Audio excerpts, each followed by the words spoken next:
Hello and welcome to the Capital Wasteland, more specifically, to the Republic of Dave. Throughout this independent state are a number of small details that we can discover, and now that I present to you 5 secrets you may have missed in Fallout 3's Republic of Dave. Starting us off, we have the long list of titles that the Republic of Dave has previously been known as.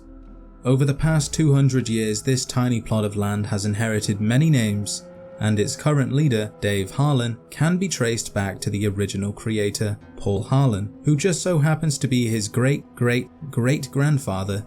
Days after the Great War, it was named the State of Paul, after the small wheat farmer Paul Harlan. Since then it has changed to the Kingdom of Larry, the Republic of Stevie Ray, Belize-Vania, the New Republic of Stevie Ray, the Kingdom of Tom, and is now known as the Republic of Dave. During the Micronations Unmarked quest Election Day, the player will interact with a resident called Shauna. Shauna is the one responsible for the Museum of Dave, and by passing a speech check will allow the player to donate items that she believes to have belonged to Dave at one point or another. It doesn't really matter what the item is or its value, she'll gladly buy it from you and do so with a smile. Before you can sell the items you no longer want, she will say, "And Dave just increased the budget for the museum this year too. I was going to buy books for the children, but this is far more important." This might make you feel a little guilty, but there's no negative karma, and I really don't want another missile launcher, so... Sadly, the items you do sell aren't displayed at the museum.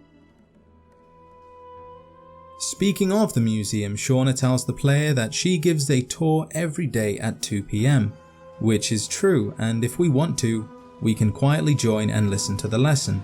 The entire thing is quite ridiculous, with many of the claims being clearly false or exaggerated for storytelling purposes. An example of this is Dave walking to China, which is impossible, or the Deathclaw's skull that Dave collected from the corpse of his defeated foe, which is shockingly similar to a Brahmin skull, and in no way, shape or form represents that of a Deathclaw's. So, I'll just get started on the tour of the museum then. To my far right is the baby carriage that our great leader slept in as a newborn baby.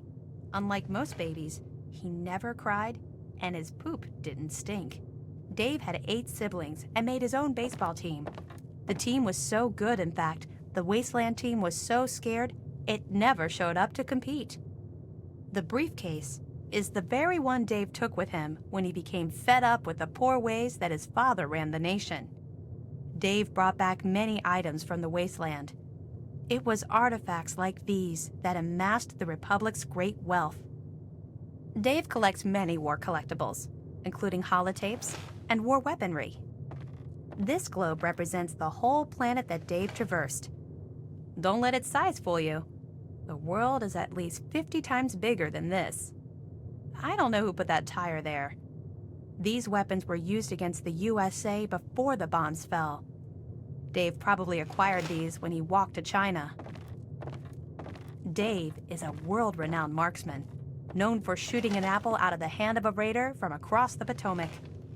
Mounted to my left is the very head of the slain Deathclaw that Dave encountered during his quest through the wastes.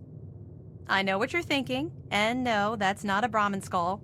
Brahmin have 2 heads, so there'd have to be 2 skulls for it to be Brahmin. Please, no touching.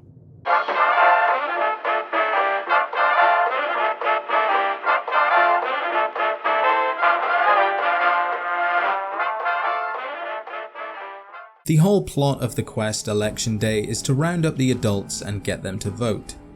Dave obviously votes for himself, as does his second wife Jessica, and loyal subject Shauna. But Dave's first wife and son can both be convinced to throw their theoretical hats into the ring and vote for themselves. Once everyone has voted, the results are 3 for Dave and 1 each for both Bob and Rosie.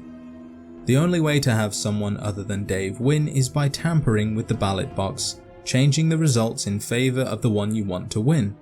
Dave will comment that the ballot box has been tampered with, but still accept the results.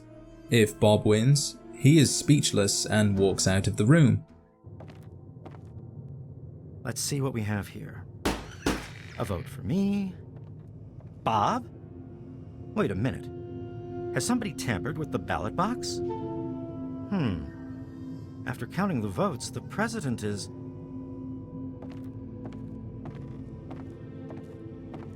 If Rosie wins, he has this to say. After counting the votes, the president is... Rosie? Rosie can't be president. No. This is unfair. This can't be. Fine, I'm leaving. See how you people do without me. Enjoy your new president. He then heads out of town to create a new Republic of Dave. The town's name will not change, but Rosie changes it to the Democracy of Rosie, and is considered to be the good choice out of the 3 candidates. Bob will change it to the Empire of Bob and is considered to be the bad choice, leaving Dave as the neutral choice out of the 3 runners. If Dave is followed, he will head for Old Olney, as he suggested. If you're familiar with the area, then you'll know it's infested with Deathclaws, a beast Dave can no doubt handle. After protecting Dave from giant rat scorpions, robo-brains and several Deathclaws, his only response is for the player to leave his newly claimed land or face the consequences. If we pester him 3 times, he'll lose his temper and become hostile. This is the new Republic of Dave. Go away.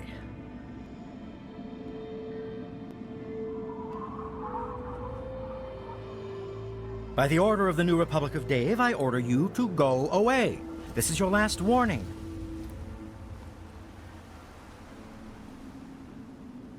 I warned you. Look what we have here.